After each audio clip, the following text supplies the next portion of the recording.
Hello, thank you for attending this session, Reflections on the Ideas Share. I'm Sally Daniels. And I'm Anne de Graaf Johnson. Together we run a module called Live Project Design Studio, which architecture students undertake at the beginning of their Part 2 academic studies on their way to completing the requirements for becoming qualified architects.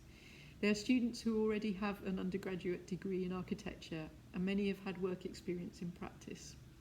The format for the live projects is that students work in teams, and each team works on a real-world project, either working with communities, volunteer groups, or other groups who otherwise could not afford to seek project advice.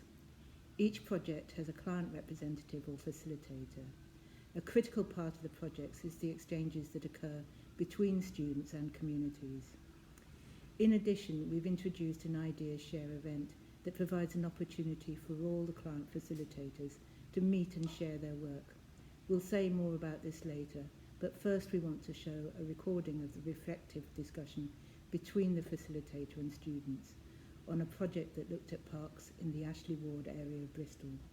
It's a project which we consider to be an exemplary model where students and facilitator are very clear that central to the project was the notion of sharing ideas and listening to the community.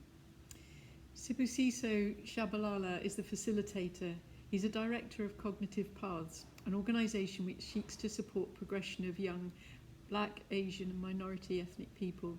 In addition, he's very active in the Ashley Ward area with regards to community empowerment regarding neighbourhood planning and development. The students are Chulwe, Nicholas and Feliciano. We'll leave it to the project team to introduce the project and go on to discuss aspects of the project which are relevant to this notion of Ideas Share.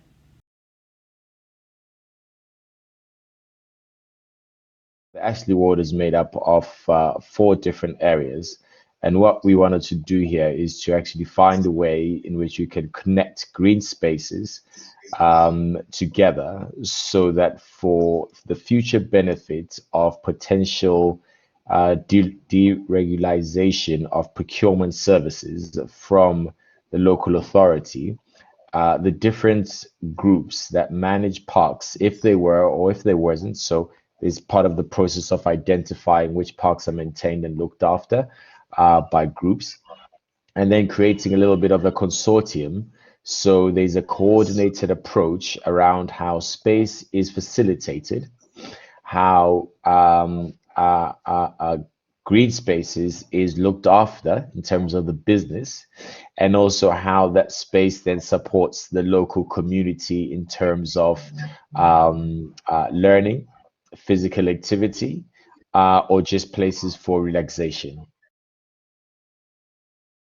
So I think the challenge was really finding out who's interested in green spaces. We all use green spaces, but I think the power of getting people within the community to push forward on what they want within those green spaces was really identifying who are the people, who are the anchor organizations within St. Paul's that would have vested interest in green spaces, but then contacting them directly, I think was one of the main points in sort of, as outside students, not necessarily from Ashley Ward, not directly involved in the community, but approaching them in a correct way, saying, there's this opportunity that the council have made available that very few people are aware of.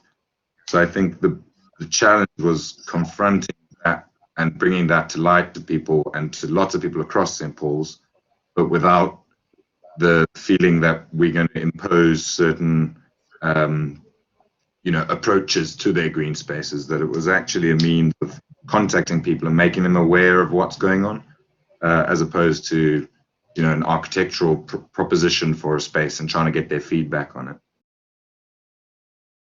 Last presentation that we had, the Ashley Ward kickoff workshop, it was all about getting the community to actually voice their opinions and concerns about their green spaces. It wasn't really us proposing anything. We were just sort of giving them that platform to have their voices heard and to communicate between each other, because we would find situations where people wouldn't from the same community not knowing about a green space or an anchor organization. So creating that network and like getting it all together was sort of the main focus and what we aim to do. And we did end up seeing it happen between a few of the green spaces. So that was one of the wins that we had, and was really, really nice to see.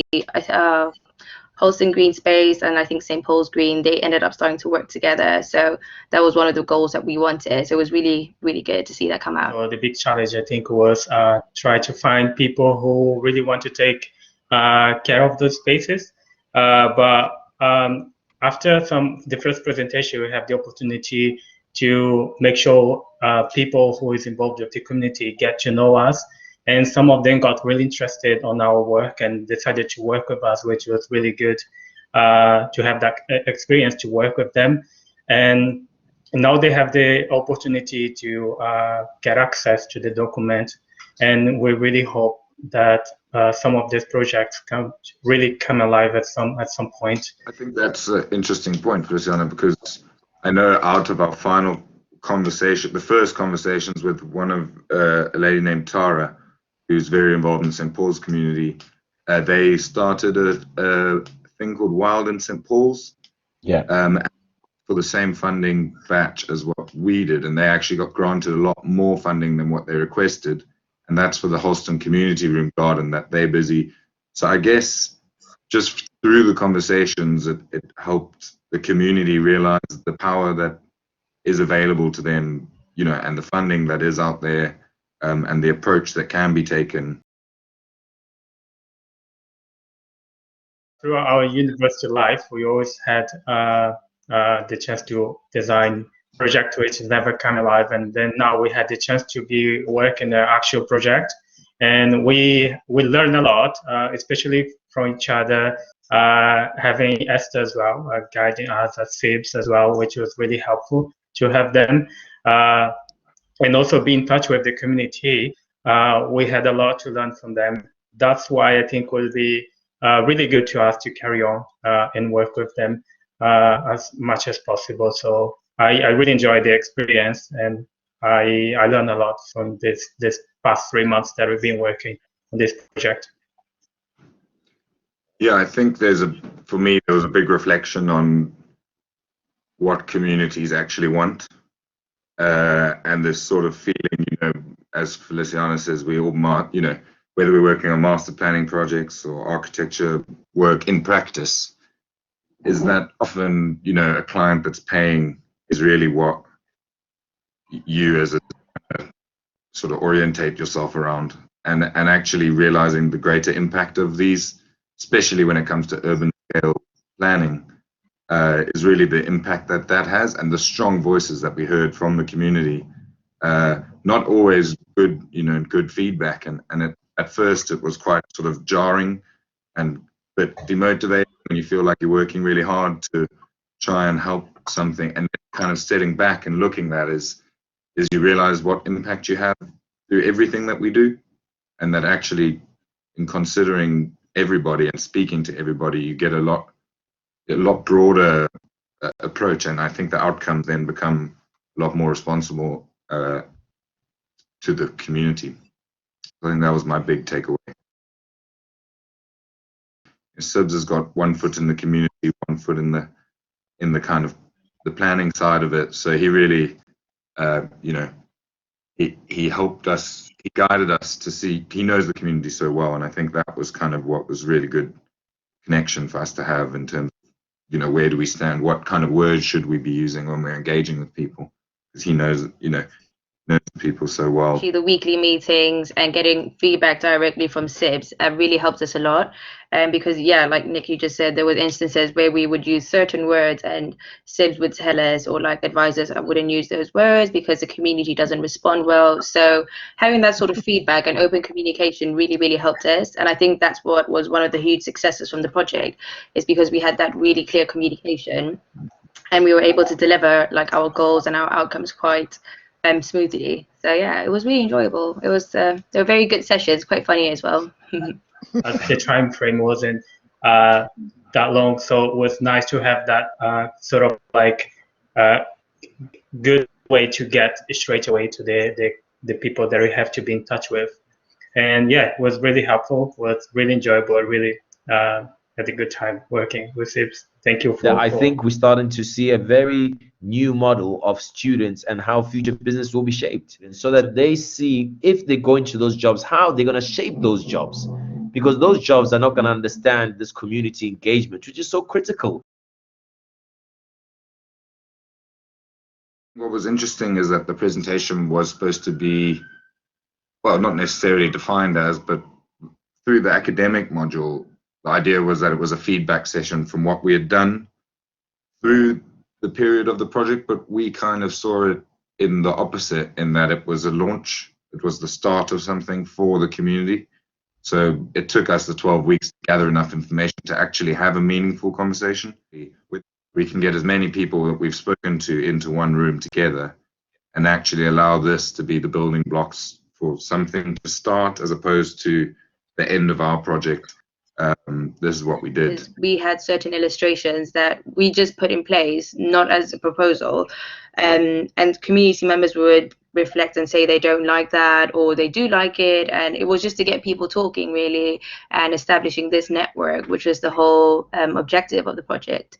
As was mentioned previously, was exactly to them to share their thoughts about the green spaces, as they already know what area we've been working on and how many green spaces you have in the area. As we found out in the first workshop, not many people knew how many green spaces they have in samples and actual boards.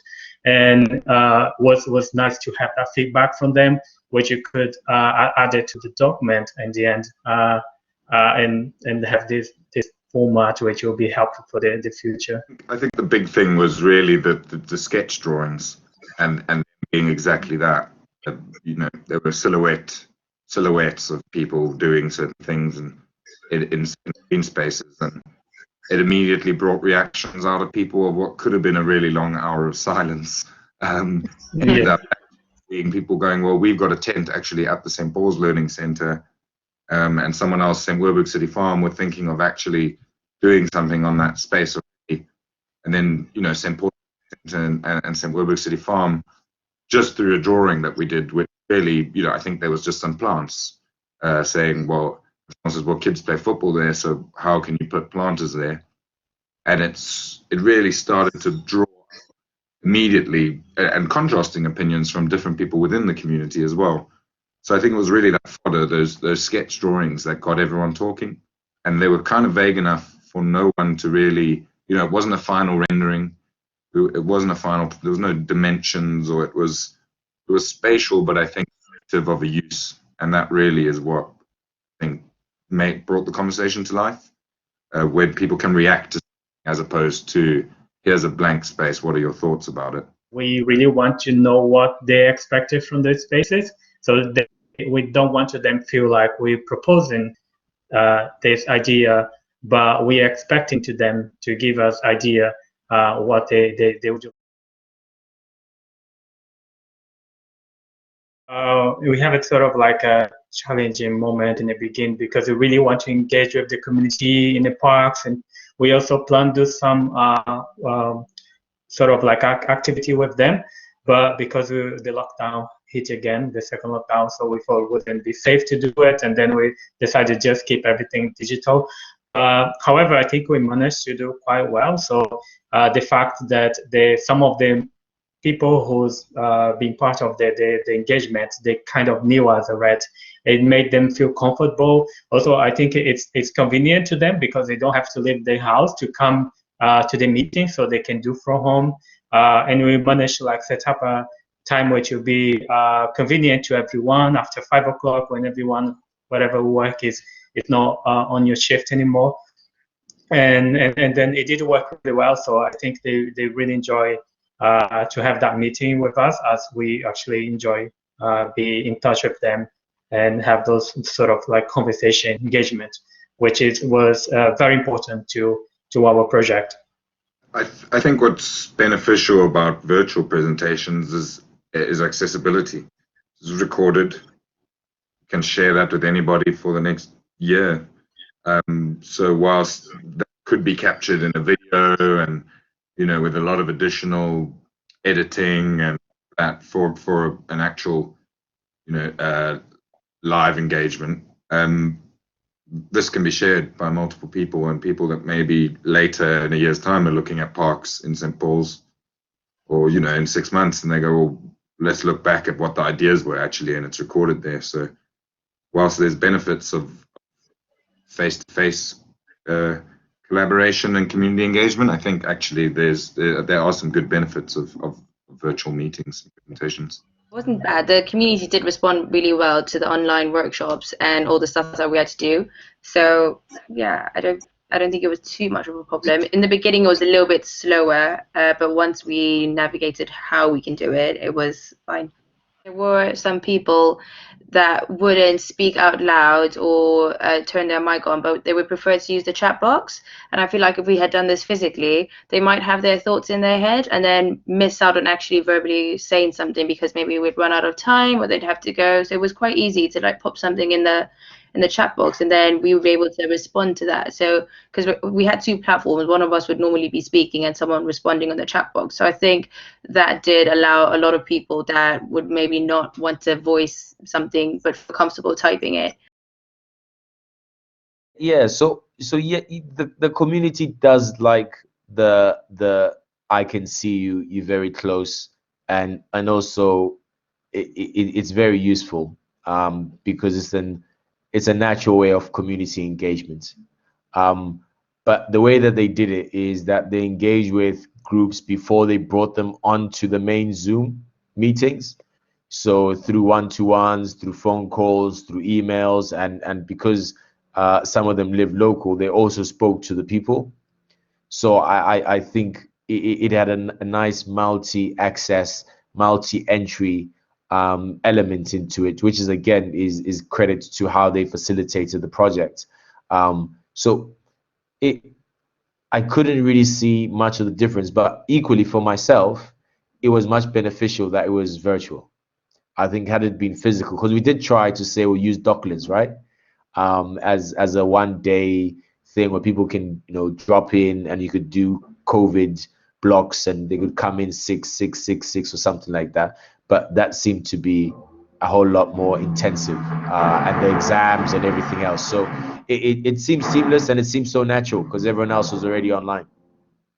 If you're asking someone what they think about a space when they're standing in the space, I think you're going to get a lot more observant reactions than what you get when you're sitting at home thinking about Albany Green that you maybe went to once a month ago. So actually, I think physically we would have really utilized the spaces that sat around our brief really well.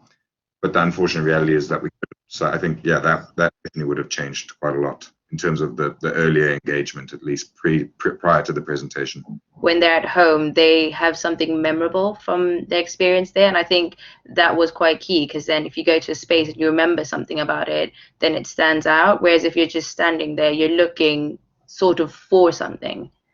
I don't think you would have enough time to do a physical one in a COVID environment, because the amount of people that will be able to access it would be less, although they'll be able to access it. But the planning of making a physical space also virtual for those that want to view it on Facebook Live or something, comment, and actually manage that as a team, I think then that complexity would be quite a lot. 100%. I think it should be a mixed approach, because you will get people that like to be online and some that like to be in a physical space. And I think post-COVID, a lot of people have tended to like being at home in the comfort of their own spaces, and they feel a little bit more free to express themselves. But it is a bit more personal when you are physically with someone. So yeah, if it's possible, a mixed approach would be the best, I would say. You talk about the different sort of age profiles that are accessible digitally, and that actually I'm sure kids are learning online, but while they were at school now, those that had the technology available to them to do that. But I think parks are one of the core users of parks are children, and we unfortunately we had people that were parents on the line on the calls, but I think realistically to engage with children, a physical opportunity is far better. and probably the same with the upper end of the page of the age scale in terms of the elderly not necessarily being tech phobes. So I think that again, physical engagement for those two groups of people would be vastly improved in a physical environment. No, yeah, I was actually going to touch on that point, because some people, they don't have the availability of using digital or mobile phone or computer, and actually having the physical option as well. I mean, it's about to enjoy all the opportunity that we have. Obviously, if you have the option to do physical engagement, why not to use it?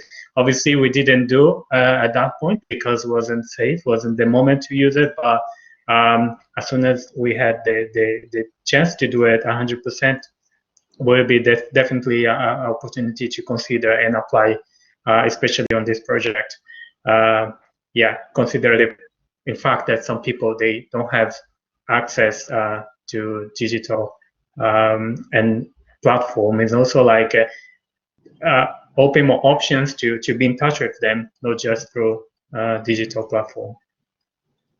I'll just touch on that quickly. One little comment. Yeah, because one of one of the people that we're speaking to was a single mom with 2 kids. So it was beneficial for her to be at home so she could be with her kids. So she had to be somewhere physically. That might have been like a lot of pressure for her. Like, what does she do with the kids? Does she bring them over? So definitely a mixed approach would be the best, I would say.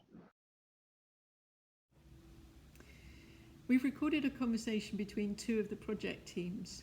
Students have worked with Colford Town Council for the last 3 years, and with Local Learning, a community interest company in the area of Hillfields, Bristol, for 2 years.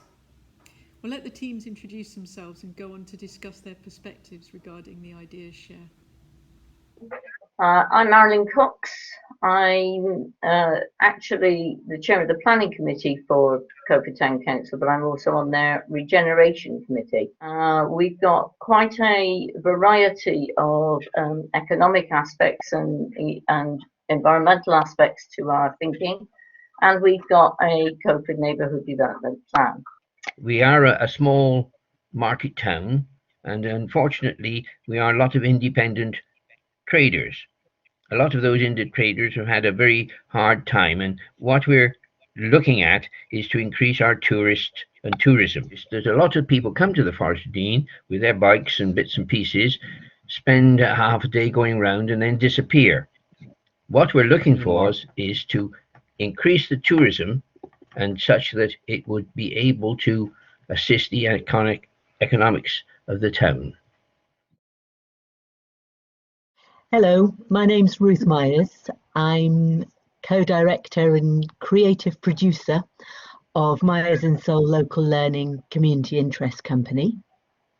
And we work with schools and communities and universities who explore Bristol's local heritage. And this year, we started working. We had a fantastic team from the Masters Architecture course last year to celebrate 100 years of Bristol's very first council estate in Hillfields, just beyond Fishponds. Due to the pandemic, we have postponed our celebrations and had a second team, again an excellent team, that actually played a really vital role in maintaining community engagement through the winter.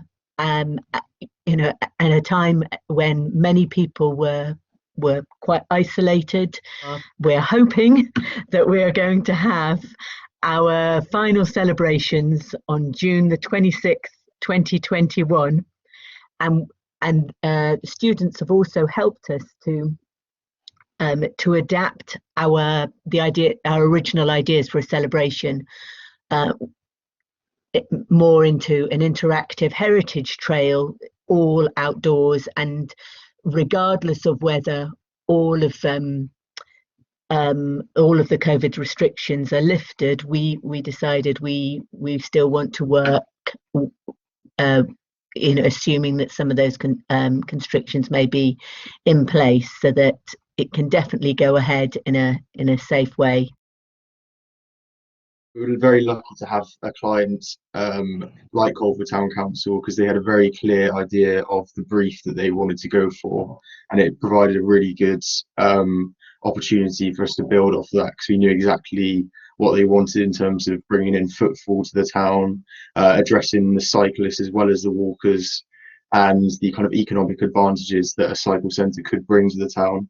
And I think that provided a really good framework for our project to then progress from, also reflecting on last year's work. Yeah, it's been a great project. We've enjoyed every minute of it. Hi there, I'm Chanel.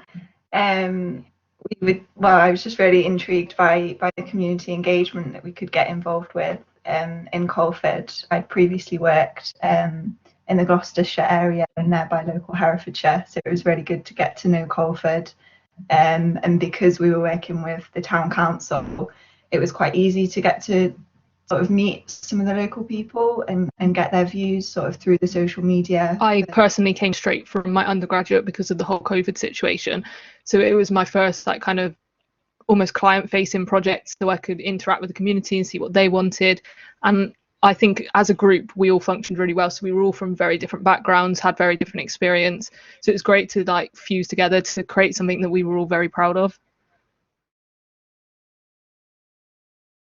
We had to concentrate so much on getting the presentation right for the town council, and that's what we wanted to focus on. But we also saw the importance of putting together this 3-minute film for the ideas share. But it actually ended up working really well because we just recorded the virtual presentation. So it was just, and then we put the 3-minute video together from that 10-minute presentation. So we just edited it right down. So that actually worked quite well, and it wasn't too difficult to put together for the Monday. And I'd actually say that was quite useful because I think a lot of other groups did the same thing. So it was really interesting to see how other people had presented to their clients. So you got a real feel for what the project was about in more detail. I was going to say, so I think it shows the variety of projects, but you mentioned the relationships, and I feel like that was probably the one thing that was missing. So we had a really good relationship with Marilyn and Colford Town Council, and obviously when you're doing a kind of 3-minute video, there's no integration of, you can't really present the relationship we had with our client, which I think was one of the main things that drove our project. And I think that was probably the main thing that I felt was missing when presenting our work, as opposed to the relationships that we built, which were such a big part of the project. In reviews, I know that there's lots of informal questions, interactions and things beforehand. When we're all pinning up, we can have conversations with the people. So I think we missed out on that. And even the Q&A afterwards, it's kind of a bit more pressure for anybody to ask the questions because it's online, so it's a lot more attention on it. So I think we missed out on that. Typical architecture design project where you don't have a live client, and it working online, it feels very isolating, and you speak to the odd person, but because you're not working in a group and there's no platform to share your ideas and you don't have that informal conversation, it's a lot different to the live project. And actually the ideas share, looking back at it now, was really valuable to, especially during lockdown, to see other people's ideas. In terms of the ideas event, which I've attended both physically and virtually now, I did find that we did lose out a bit this year in terms of it having to be virtual. One of the things that I particularly noted, and I've met Ruth before physically at previous Ideas Share events, and she was one of my links that I said, oh, I must get back in touch with that person, because there are some things that I need to know that she's done and I haven't. I remember our conversation and really like the opportunity to talk with you again, and really hope that there are those opportunities. And it was one of the things that I particularly enjoyed from that first session. I always do this. What are the 3 things I take away from any event? One is always working with the students, because it's very important to me to come up with younger people and people who are coming to something with fresh ideas, which is exactly what we wanted and what we got from the students this year. And their report back was excellent, and we are taking things on. I'll perhaps come back to that later. but I think also it's the what you gain by the way. So it may be in terms of meeting other people who are not the students you're working with, and have like community principles. But it may also be techniques that are used. The ideas share. It was good to have something as opposed to not have anything. It was good that we had the technology that we could contribute and get the give and take, if you like, of that situation. But I do feel if we can, please, can we keep the physical? There's so many different stories and stuff you can get from people that when you speak to them, just have a conversation. It doesn't need to be necessarily planned. You can kind of encourage it. But yeah, I think that was slightly lost in the virtual version, because obviously, as you mentioned with Marilyn, with the conversation from last year, I feel like that kind of conversation was lost this year. That it would be really good to try and get that into a future ideas share. But apart from that, I think it was really good to get an idea of other people's projects, and it was great. Obviously, we hadn't really seen anyone else's, so being able to see other people's projects and again the function of their team was a really good experience. Yeah, no, it's good.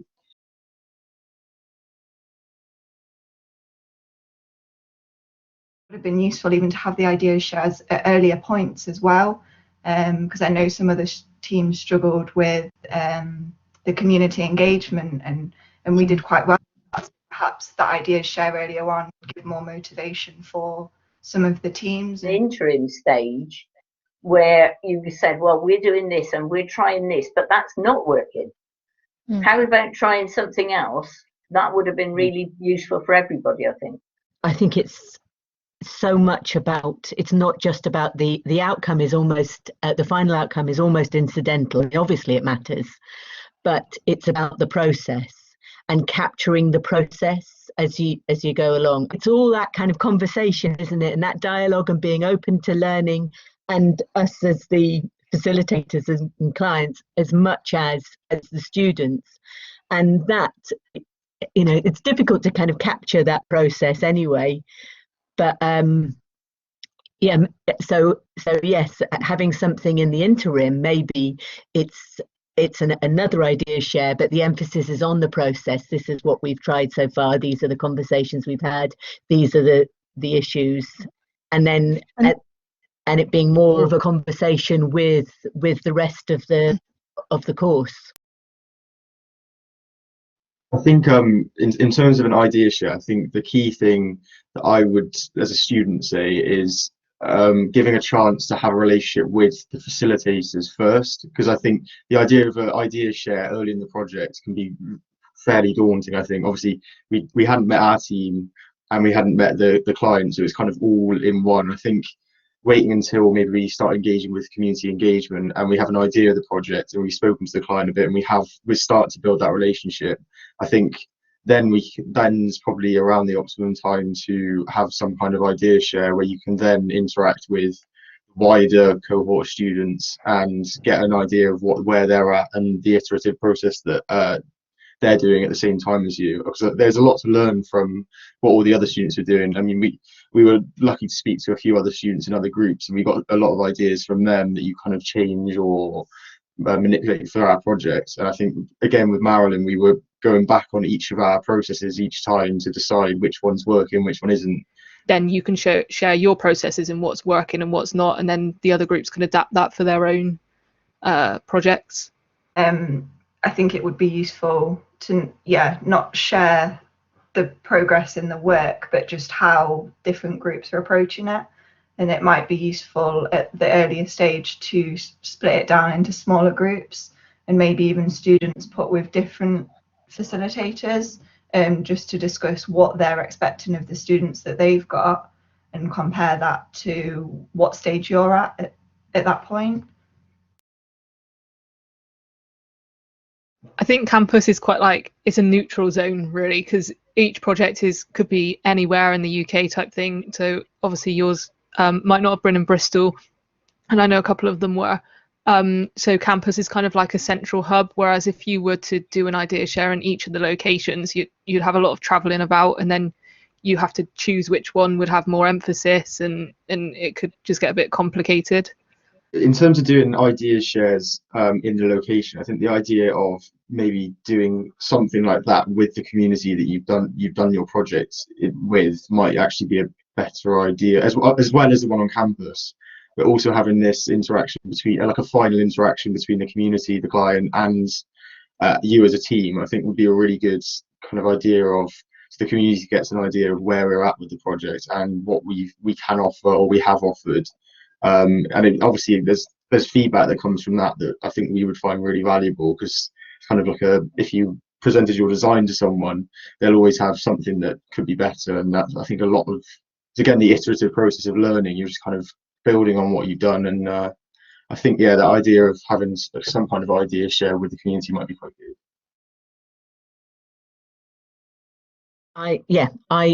I really like these opportunities to meet with like-minded people and to share ideas, and it makes what we're delivering, it can only enhance it. Whatever it is, I think it gives us something to learn what other people are learning, and we can then take that forward into different situations. So yes, certainly a follow-up for a variety of reasons, if only just to keep in touch with people, because we do miss you. In summary, going forwards, both discussions, the edited and unedited versions of the films, provoked further thinking on the future delivery and structure of live projects.